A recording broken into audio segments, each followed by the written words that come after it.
इस वीडियो को पूरा देखो। आज ही आपके जीवन से सारी परेशानी खत्म होगी और चैनल को सब्सक्राइब और वीडियो को लाइक करें। सच के संवर के राजा के सामने जाती है और अपनी डिश को प्रेजेंट करती है। जब राजा उसके फेस को देखता है, जानते हो बाइबल क्या बताती है? और सबसे अधिक उसने एस्तर को पसंद किया। उसने एस्तर को पसंद किया, उसे अच्छी लगी और राजा ने डिसाइड किया यही वो लड़की है जो पटरानी बनेगी। एस्तर बाइबल बताती है राजा के लिए वो रानी बन गई। आप जानते हो, अब जो एस्तर है वो तो दरबार में आ गई, पर अब एक सवाल है, चाचू कहां गए? मोर्दकाई कहां गया? जानते हो मोर्दकाई का क्या हुआ? अब उसकी कजन सिस्टर तो अंदर चली गई, लेकिन जानते हो मोर्दकाई का क्या हुआ? वो दरबार के बाहर एक आंगन था, वहीं बैठा करता था। वो हमेशा वहां रहता था। कजन सिस्टर अंदर है, भाई बाहर बैठा हुआ है। जानते हो एक दिन क्या हुआ? कलाम पाक कहता है एक दिन राजा के मन में ऐसा आया कि वो अपने एक मंत्री को ऊंचा करे जिसका नाम था हमान, और उसने अपने मंत्री को एक पद दिया। उन दिनों में एक प्रथा होती थी कि जिसको भी सम्मान मिला है राजा की तरफ, वो जहां कहीं से भी पास हो आपको झुकना पड़ेगा, आपको बाव करना पड़ेगा। मैं चाहता हूं ये लाइन आप में से हर व्यक्ति दोहराए। कहिए बाव करना पड़ेगा, कहिए झुकना पड़ेगा। अब जानते हो राजा ने, शरिश ने हमान को ऊंचा पद दिया, और जैसे ही हमान नीचे उतरा, बाइबल बताती है मोर्दकाई सामने बैठा था। एक सब लोग ऐसे झुके हुए खड़े थे। मोर्दकाई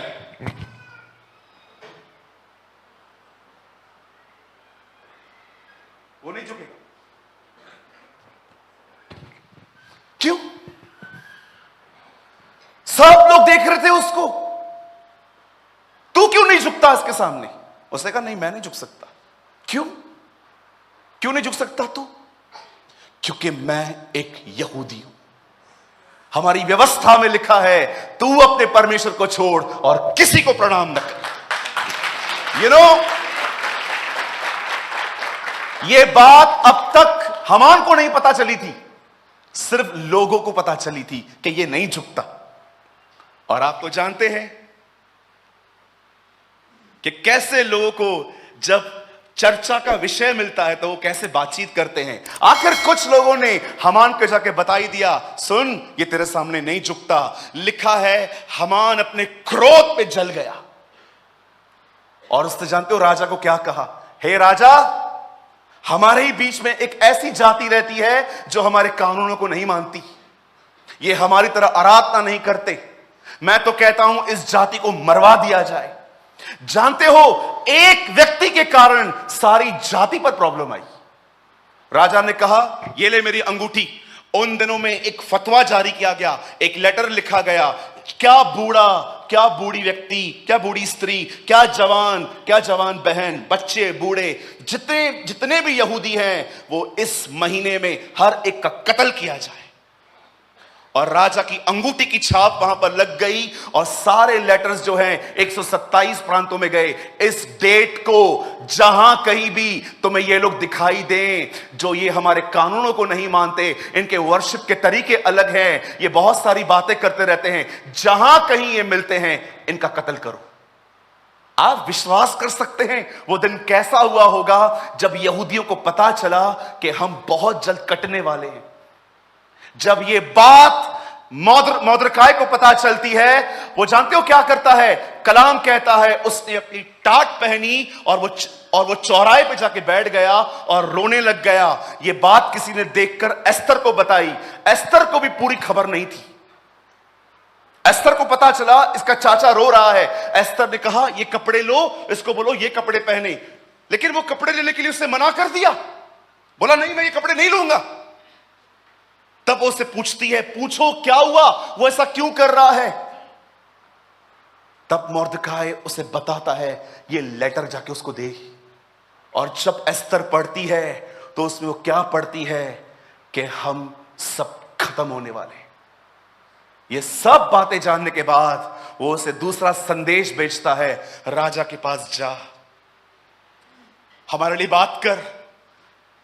एक संघी व्यक्ति ने हमारे खिलाफ एक फतवा जारी कर दिया है कि अगर हम उसे प्रणाम न करेंगे तो हम मारे जाएंगे। तू जा उससे बात कर। जानते हो एस्तर रिप्लाई क्या करती है? एस्तर कहती है, क्या तुझे दरबार के नियम नहीं पता? कोई भी विदाउट परमिशन किंग के सामने नहीं जा सकता। मैं तेरे बताना चाहती हूं, 30 दिन से मैं नहीं गई हूं क्योंकि उसने मुझे बुलाया ही नहीं है। 30 डेज से मैं आंगन के बाहर खड़ी हूं, मुझे बुलाया ही नहीं गया है 30 दिन से। तब वो उससे कहता है, अगर तू चली गई तो क्या होगा? मार डाली जाऊंगी मैं, क्योंकि अलाउ नहीं है जब तक राजदंड न दिखाया जाए कोई अंदर आ सके। तब मौद्रिके उसे कन्विंस करने की कोशिश करता है। जानते हो, जब उसे पता चलता है कि मेरा चाचा मुझे कह रहा है तू जा, तू ही हमें बता सकती है, और वो उसे एक और संदेश देता है, क्या पता तू आज ही के दिन के लिए ठहराई गई थी, तुझे खुदा ने शायद इसलिए भेजा था ताकि तू हमारे लिए इंटरसेशन कर सके, तू हमारे लिए मध्यस्थ ठहर सके। जानते हैं इसका वो रिप्लाई क्या करती है? बोलती है, एक काम करो, सिर्फ एक काम करो, मेरे लिए 3 दिन उपवास करो, डू फास्ट, मेरे लिए 3 दिन उपवास करो। उसके बाद विदाउट उसकी परमिशन मैं जाऊंगी। और जानते हो उसके बाद वो क्या कहती है? मर गई तो मर गई, लेकिन मैं जाऊंगी। मौद्रिकाई सबको कहता है, मेरी सिस्टर जाएगी अंदर बात करने के लिए, चलो सब फास्टिंग करेंगे। जानते हो जब वो फास्टिंग कर रहे थे, एस्तर ने डिसाइड किया कि वो उससे मिलेगी। और जैसे एस्तर राजा के सामने जाती है, वो उसे ये नहीं कहती है मेरे जातियों के लोग को तू क्यों मार रहा है। जानते हो वो क्या कहती है? बोलती है, राजा सुन, एक अर्जी है। और जानते हो अर्जी क्या थी? कल मैंने एक पार्टी रखी है तेरे लिए और हमान के लिए, तुम दोनों आ सकते हो? राजा ने कहा, यस, तू आधा राज्य मांगती तो मैं तुझे वो भी देता, मैं आऊंगा। अगले दिन उसने हमान को संदेश भेजा, तुझे और मुझे चलना है। ये बंदा खुश, बेगानी शादी में अब्दुल्ला दीवाना, ओहो चलो मौज करने। अगले दिन ये राजा के साथ उसके जिनावर में गया। आपको पता है वहां पर क्या हुआ? एस्तर ने कहा, मैंने कल इससे बड़ी जिनावर रखी है, आपको उसमें आना है दोनों को। जैसे ये बंदा ये जान के रानी ने मेरे को बुलाया, मेरे को, किसी बड़े व्यक्ति का फोन आए, सालों तक प्रचार करते ना हम लोग, मेरे को कॉल किया था, मेरे को, बाहर जाके बोलता है, तुमको पता है मैं कौन हूं? एस्तर ने मेरे को बोला पति के साथ आ जा। आपको पता है जैसे ये न्योता पाके नीचे उतर रहा था, सामने हमान खड़ा, मौद्रिके खड़ा था, सब झुके हुए थे। ये खड़ा था। इसकी जान जल गई देखकर, दोबारा नहीं हुई, फतवा निकला है, अभी तक नहीं कर रहे ये लोग।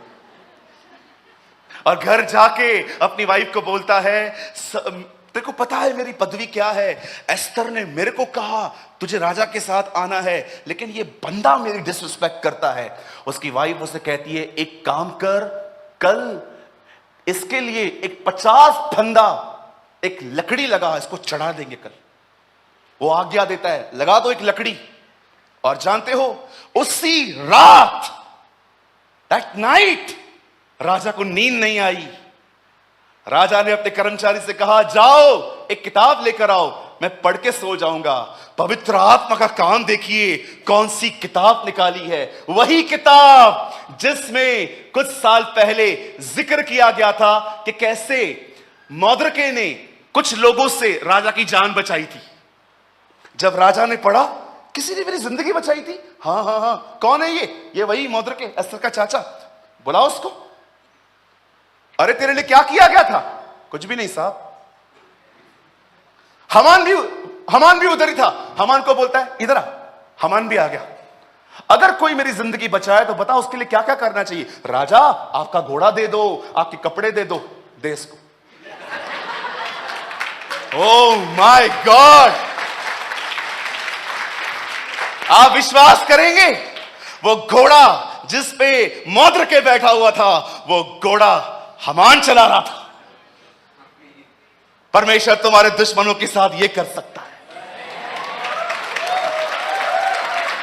वाह, प्रेज द लॉर्ड। वो घर आके जल गया। अगले दिन राजा के लोग आए, चलो एस्तर ने जनावर दी है। एस्तर के सामने राजा और हमान पहुंचाए गए। अब राजा बोलता है, बोल एस्तर क्यों बुलाया गया है? वो बोलती है, मुझे प्राण दान चाहिए। मेरी हिंदी में प्राण दान लिखा है, हमारी जिंदगी बख्श उर्दू में लिखा था। बोलता है तुम्हारी जिंदगी बख्शू मतलब क्या हुआ था? कुछ दिन पहले एक फतवा जारी हुआ है, आप हमें मारना चाहते हो। ये किसने किया है? राजा को याद ही नहीं है। बोलती है इस दुष्ट हामान ने। बोलता है इसने किया है। हाँ, आपको पता है वहां क्या लिखा है? वो गुस्से में चला गया और हामान एस्तर के पैर पकड़ के, अम्मा, माता जी, ओ मेरी बहन, छोड़ दे मुझे। ये बंदा गुस्से में ऐसे सोच सोच के वापस आता है। ये इधर ही है अभी, लेके जाओ उसको।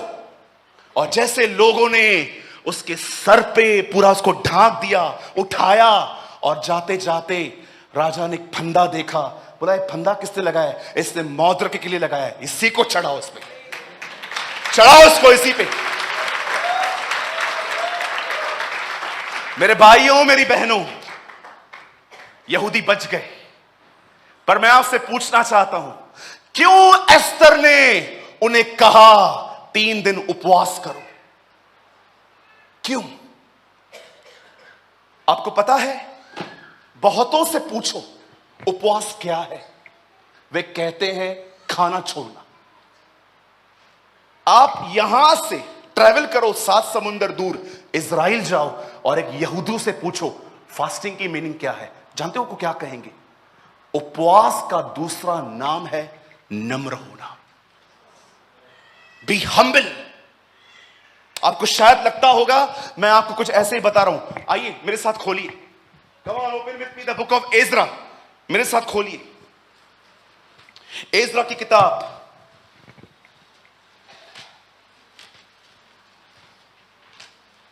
Oh thank you Lord. 8 अध्याय 21वां वचन। देखिए यहां क्या लिखा है, 8:21 एज्रा। आप में से कुछ लोग को नहीं मिल पाएगा क्योंकि बाइबल नहीं पढ़ते घर पे। यहां देखिए, तब मैंने वहां, या आई एम सीरियस, अभी भी बहुत लोगों को नहीं मिला होगा। जानते हो क्यों? आप देखो आपके पेपर भी चिपके हुए रहेंगे। तब मैंने वहां अर्थात अवादा नदी के तट पर उपवास का प्रचार इस आशय से किया कि हम परमेश्वर के सामने दीन हो। आप जानते हो एज्रा इजरायली को कहता है उपवास रखने के द्वारा अपने आप को दीन करो। आप कहते हो मैंने उपवास में खाना छोड़ दिया है। परमेश्वर उपवास को एक नाम देता है और वो कहता है वो ये दीनता है। मैं चाहता हूं एक और स्क्रिप्चर आप मेरे साथ खोलिए। पहला राजा 21वां अध्याय। मैं चाहता हूं आप लोग बात में देखिए। यहां देखिए, यहां देखिए, यहां देखिए, आपका माइंड डिस्ट्रैक्ट हो जाएगा। यहां देखिए पहला राजा 21वां अध्याय, ब्रदर 25 से लगाइए। सब यहां देखिए, हेलो, सब यहां देखिए। ये इजराइल का सबसे दुष्ट राजा है। सचमुच अहाब के तुल्य और कोई नहीं था जिसने अपनी पत्नी इजबिल को उकसाने पर काम करने का जो यहोवा की दृष्टि में बुरा है अपने को बेच डाला। यहां देखिए, वेट ब्रदर, आप यहां पर देख रहे हैं, यहां पर एक राजा है। इसने एक अन्य जाति लड़की से शादी की थी जिसका नाम था इजबिल। जानते हो इस औरत ने क्या किया इजराइल के साथ? ये नबियों का कत्ल करवाती थी, प्रॉफिट्स को मारती थी। एलिया इसके डर से ही भागा था जब उसे सुसाइड करने के लिए खुदा से कहा था कि मुझे मार दे। आप जानते हो इस बंदे ने क्या किया था? आप हैरान हो जाओगे। आज उपवास ऐसा होता है, यस ऐसे होता है। जानते हो उसने क्या किया? एक दिन इस्राएलियों को बुलाया, अपनी प्रजा को बुलाया। जानते हो उनको क्या बोलता है? बोलता है तुम चाहते हो तुम्हारा घर ब्लेस्ड हो, हाँ, धन्य हो, हाँ, आशीषित हो, हाँ, मुबारक हो, हाँ, एक काम करो, अपने बच्चों को काटो, टुकड़े टुकड़े करो उनके, और नया घर बनाने से पहले फाउंडेशन में उनके टुकड़े डालो। इस राजा ने यह काम किया था। इसीलिए पवित्र आत्मा उसके बारे में लिखता है, सचमुच अहाब के तुल्य और कोई नहीं था जिसने अपनी पत्नी इजबिल के उकसाने पर। अब देखिए, काम यह कर रहा है पर दिमाग किसी और का है। दिमाग एक ऐसी का है जो दुष्ट आत्माओं से पजेस है। आप में से कुछ लोग इजबिल को एक कैरेक्टर समझते हैं। मैं आपको बताना चाहता हूं, इजबिल एक दुष्ट आत्मा है। सूरज भाई कहां लिखा है? यहां देखिए। कितने लोगों ने प्रकाशित वाक्य पढ़ा है? हाथ उठाइए। एटलीस्ट वंस, एक बार। ये लेडी मर जाएगी अभी कुछ समय के बाद। आपको पता है ना ये कैसे मरी थी? किन्नर होते हैं ना, किन्नर खोजे, उन्होंने इसको धक्का दिया था ऊपर से, ये नीचे गिर गई। लिखा है कुत्तों ने उसके खून को चाटा। और कलाम कहता है जहां इसे गाड़ा गया वहां वैश्याएं नहाती हैं आज। इजराइल के अंदर बाइबल में लिखा है जब इसे फेंक दिया गया तब ये मर गई। और लिखा है कुत्तों ने उसका खून चाटा। उसका एक कारण यह था क्योंकि कुछ समय पहले इसने नाबोत नाम के एक व्यक्ति को मारा था, उसका खून भी कुत्तों ने चाटा था। परमेश्वर ने इसका व्यवहार इसके सर पे लौटा दिया था। आप जानते हो ये लेडी अपने पति को कहती थी इजराइल के साथ ये कर। इसीलिए पवित्र आत्मा इसके बारे में देखो क्या लिखता है, सचमुच अहाब के तुल्य और कोई नहीं था जिसने अपनी पत्नी इजबिल के उकसाने पर वह काम करने जो यहोवा की दृष्टि में बुरा है अपने आप को बेच डाला। अब ये इसके कामों का जिक्र है। ब्रदर 26 लगाइए। अब देखिए आगे क्या हो रहा है। वह तो उन एमोरियों के समान जिनको यहोवा ने इस्राएलियों के सामने से देश से निकाला था बहुत ही घिनौने काम करता था। अभी भी सेम बात लिखी गई है, अर्थात मूर्तों की उपासना करने लगा था। आगे एलिया के ये वचन सुनकर, अब सुनिए यहां पर, इन गुनाहों को देखकर एलिया ने इसके ऊपर जजमेंट प्रोक्लेम की थी कि परमेश्वर तुझे खत्म करेगा, तेरे परिवार को भी नाश करेगा। एलिया के ये वचन सुनकर अहाब ने अपने वस्त्र फाड़े और अपनी देह पर टाट लपेटकर उपवास और टाट ओढ़े पहनने लगा और दबे पांव चलने लगा। अब सुनिए, जब इसे पता चला कि इसका न्याय होने वाला है, इस बंदे ने डिसाइड किया कि ये उपवास करेगा। लेकिन देखो 28 में परमेश्वर इसके उपवास के बारे में क्या कहता है। और यहोवा का यह वचन एलिया के पास पहुंचा। अब खुदा एलिया को देखो क्या बोलता है। 29 भाई, क्या तूने देखा अहाब मेरे सामने नम्र बन गया। ऐसा कहना चाहिए ना, उसने उपवास किया। जानते हो जब आप उपवास करते हो आप परमेश्वर को यह कहते हो मेरे पास बहुत बुद्धि है, बहुत समझ है, लेकिन आज मैं उपवास करता हूं, मुझे अपने रास्तों पे कुछ विश्वास नहीं है। आई सीक यू लॉर्ड, मैं तुझे खोजूंगा। मैं हैरान हो गया। उसे यह कहना चाहिए था ना, अरे एलिया तूने देखा इसे खाना छोड़ दिया है, इसे पानी पीना छोड़ दिया है। परमेश्वर कहता है क्या तूने देखा कि अहाब मेरे सामने नम्र बन गया। कैसे? जानते हो यहूदी क्यों बचे?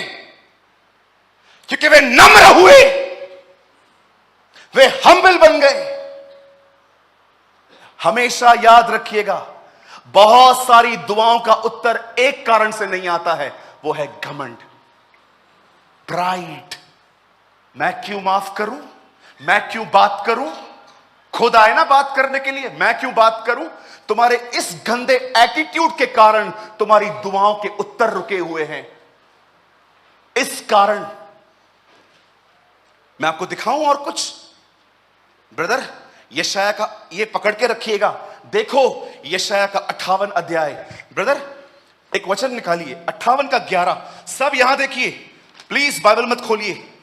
देखो परमेश्वर क्या कहता है यशाया के 58 अध्याय में। यहां देखो।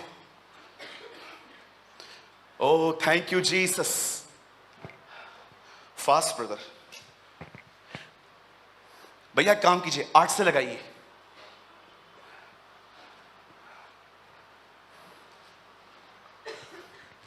ओ वर्शिप यू। और पीछे जाइए।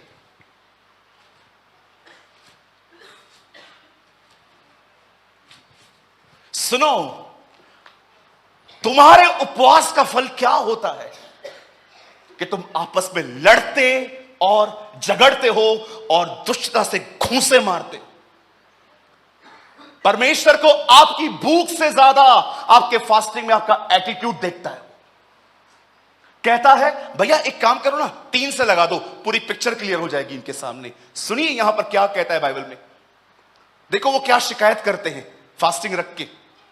वे कहते हैं क्या कारण है, हमने तो उपवास रखा परंतु उसने हमारी सुधि नहीं ली। इस्राएल के लोग कहते हैं हम उपवास में थे पर खुदा ने हमारी उपवास में भी नहीं सुनी। हमने दुख उठाया परंतु तूने ध्यान नहीं दिया। सुनो, उपवास के दिन तुम अपनी इच्छा पूरी करते हो और अपने सेवकों से कठिन काम कराते हो। बहुत लोग उपवास में रहते हैं ना, आराम से बैठे रहेंगे, चाय तो ले आ, कॉफी तो ले आ, ये तो ले आ, ये तो ले आ। क्यों, तेरे हाथ में क्या मेहंदी लगी हुई है? नहीं, मैं उपवास में हूं। बहुत सारे जो लोग होते हैं ना, उपवास रख के उनको लगता है उन्होंने परमेश्वर पे या अपने ऊपर कोई एहसान किया है। इनका एटीट्यूड देखिए, कठिन काम कराते हो तुम। कितने लोग हैं मुझे बताइए फास्टिंग के डे भी नॉर्मल रहते हो आप?